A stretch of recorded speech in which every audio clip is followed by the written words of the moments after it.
Economía Hoy, democratizando la educación financiera. Gracias por estar con nosotros en un nuevo programa de Economía Hoy, democratizando la educación financiera. En vista que se ha circulado información bastante voluminosa sobre el segundo presupuesto extraordinario del gobierno de la República, más un proyecto de ley de reducción de la jornada laboral en un 15% para los funcionarios del sector público. Economía Hoy, tratando de hacer un esfuerzo porque no tenemos todo el detalle y la confirmación de algunos datos por parte de las autoridades, hemos hecho una presentación preliminar tratando de explicar de manera sencilla en qué consiste la propuesta integral que el gobierno le está haciendo al Congreso de la República.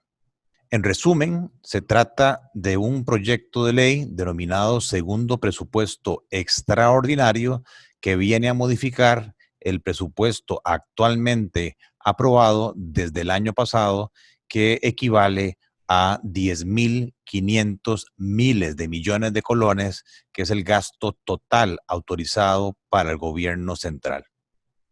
Se trata del expediente 22.080 y que supone un recorte de los gastos corrientes del gobierno de cerca de 328.000 millones de colones. Junto con este expediente se adjunta otro proyecto que manda el Ejecutivo al Congreso de reducción de la jornada laboral en el sector público para 35.000 funcionarios que ganan más de 1,5 millones de colones. Se les reduce su jornada laboral en un 15%. Expediente 22.081 y que estima un ahorro bruto inicial de 130.000 millones de colones. Y resalto el término bruto, más adelante voy a explicar cuál es el efecto neto. De tal manera de que el planteamiento del Ejecutivo al Congreso es un ajuste total estimado bruto de 458.000 millones de colones en este año 2020. Voy a tratar ahora de explicar cada uno de estos conceptos. Desde el punto de vista de la ley de reducción de jornadas laborales en el sector público, como decíamos, se habló de un ahorro en remuneraciones de cerca de 130.000 millones de colones, pero que al caerse ese efecto estaría también afectando las contribuciones que realizan los patronos, en este caso el gobierno, a la Caja Costarricense del Seguro Social, cuyo aporte es del 14.5%, quiere decir que a este ahorro de 130.000 millones habría que restarle esa devolución que de alguna forma el Ejecutivo tendría que devolverle a la Caja por 19.000 millones de colones. Pero también esos funcionarios públicos dejarían de aportarle a la Caja su aportación, que es del 9,5% del salario, o sea, 12.000 millones de colones. Quiere decir que en términos totales, la recaudación de la caja por esta reducción de jornada laboral se vería afectada en un 24%, es decir, 31.000 millones de colones. Además, dentro de las cargas sociales hay otras, pero estoy tomando nada más aquellas que en teoría el gobierno tendría que de alguna forma devolverle esos fondos dejados de recaudar. Está asignaciones familiares, que es el 5% de carga, el INSS, el IMAS, el INA, en total sumaría 8 puntos porcentuales adicionales, o sea, 10.000 millones de colones. En consecuencia, dentro de esa rebaja de la jornada laboral hay que tomar en cuenta que el gobierno tendría que compensar una suma de 41.000 millones de colones dejados de percibir por parte de la Caja y estas otras entidades. De manera tal que si queremos hacer un ejercicio rápido y sencillo, diríamos que el ahorro propuesto por esta ley no es de los 130.000 millones de colones, sino un aproximado de 90.000 millones de ahorro neto, que sigue siendo una suma significativa dentro de la congoja de el faltante de ingresos o el aumento del déficit provocado por la pandemia. En segundo lugar, tenemos la propuesta del presupuesto extraordinario en cuanto a lo que es reducción del gasto corriente, que como decíamos se compone de un total de 328.000 millones de colones, que si lo queremos ver por partes, hay un componente de reducción de pago de intereses por mejor negociación de deudas más baratas para pagar deudas caras, que significa un ahorro estimado en el año de 50.000 millones de colones, y la diferencia es lo que se ha dicho que realmente es el esfuerzo de gasto de 278.000 millones, el esfuerzo de recorte de gasto de 278.000 millones de colones, que estaría ubicado en gastos de capital o en inversión, infraestructura de 147.000 millones de colones, transferencias, al caerse los impuestos, pues hay que transferir menos a determinadas entidades de acuerdo con la ley, Poder Judicial, municipalidades, asignaciones familiares, otros 59.000 millones de colones. Sí, un esfuerzo adicional de recorte en remuneraciones de 44.000 millones de colones y ahorros en las compras diferentes de bienes y servicios que hace el gobierno central, un recorte de 28.000 millones de colones, incluyendo viajes, incluyendo publicidad y otra serie de gastos conexos. Y luego tenemos que, como se ha dicho, en el presupuesto, a su vez, no solamente hay recortes de gastos, sino que originados por la pandemia, hay gastos que no se tenían previstos en el presupuesto inicial aprobado y que ahora hay que incorporarlos, como obedece de acuerdo con la constitución política de nuestro país. ¿Cuáles serían esos incrementos de gastos? Bueno, el subsidio que se está dando al bono proteger por 50.000 millones de colones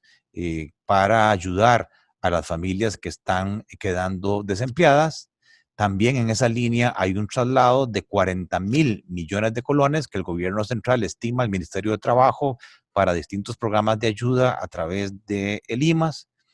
Y también se está asignando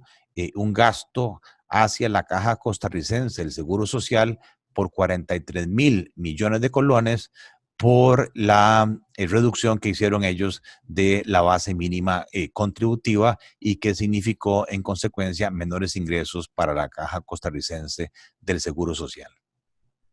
De tal manera que si juntamos estos tres elementos, podemos ya tener una idea del impacto neto que se estaría dando sobre las finanzas públicas. Tendríamos entonces un recorte de gasto corriente proveniente del segundo presupuesto extraordinario por 328.000 millones de colones.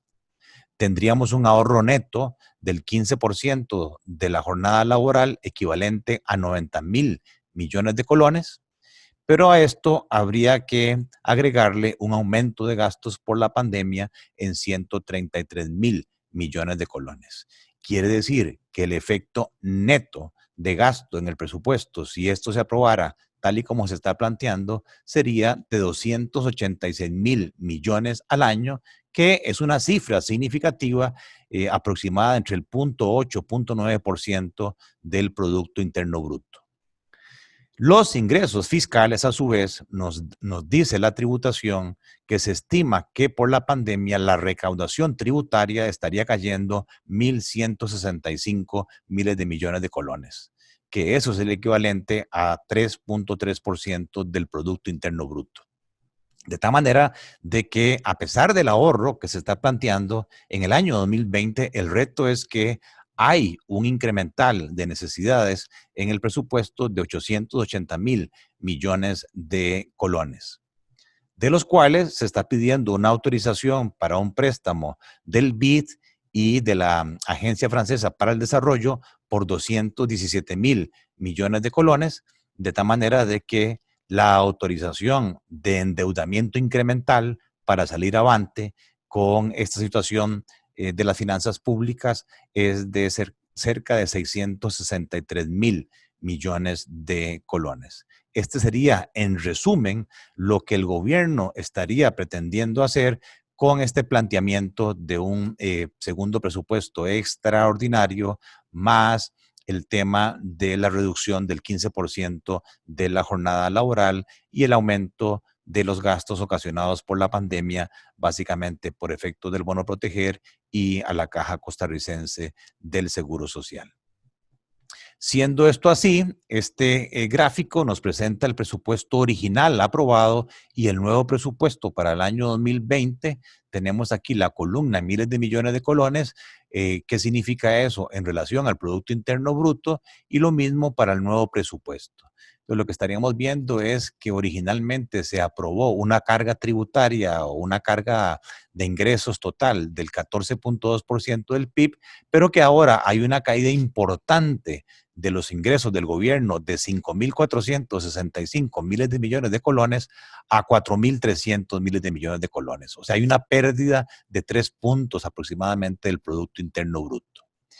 Eso en parte el gobierno nos está planteando un desinfle de los gastos totales sin amortizaciones de cerca de 8.500 miles de millones de colones, el 22% del PIB, a 8.190, 21.2% del PIB. Este es el ahorro que explicábamos neto de 286.000 millones, tal que cuando cotejamos estos dos elementos nos da en consecuencia que la afectación en el déficit financiero es un incremento de 3.011 miles de millones de colones, 7.8% del PIB, a 3.890. O sea, un incremento del déficit presupuestado de 7.8 del PIB a 10.1% del PIB. O sea, una subida de 880.000 millones de colones, 2.3% del PIB incremental. Si ahora queremos ver los componentes de gasto corriente sin intereses, aquí se puede ver que el desinfle de ese gasto corriente es de 89.000 millones de colones. En gastos de capital, el desinfle es de 147.000 miles de millones de colones, con lo que tendríamos que el déficit primario a la hora de comparar la caída de ingresos con este ahorro de gastos corrientes y de capital sería un déficit primario que se ve incrementado de más de 1.000 miles de millones de colones a cerca de 2.000 miles de millones de colones. O sea, el déficit primario presupuestado estaría incrementándose de 2.7% del PIB a 5.1%, un aumento de 2.4% significativo en el déficit primario. Y ese es el reto.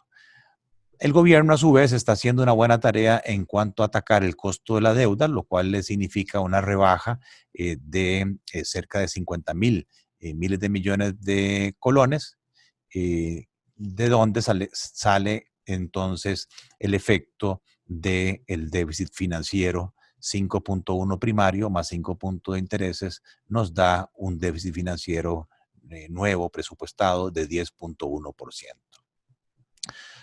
El gasto total se estaría entonces contrayendo de 10.510 miles de millones de colones a 10.224 miles de millones de colones, que son de nuevo los 286.000 millones ya explicados. El faltante de los 880.000 miles de millones de colones, que son las necesidades financieras, el gobierno ahora entonces estaría aumentando la participación del financiamiento con deuda de un 48% a un 58%, 10 puntos más de lo que se tenía previsto del PIB,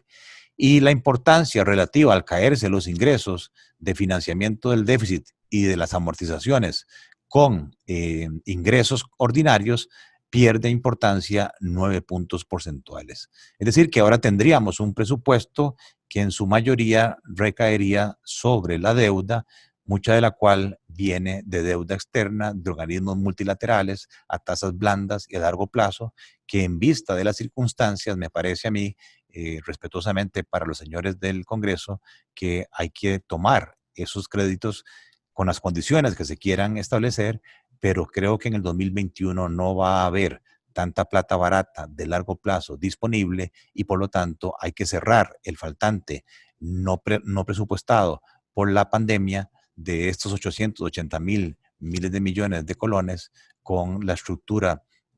planteada de deuda interna y de deuda externa. Gracias por estar con nosotros en un nuevo programa de Economía Hoy, democratizando la educación financiera. Economía Hoy, Democratizando la educación financiera.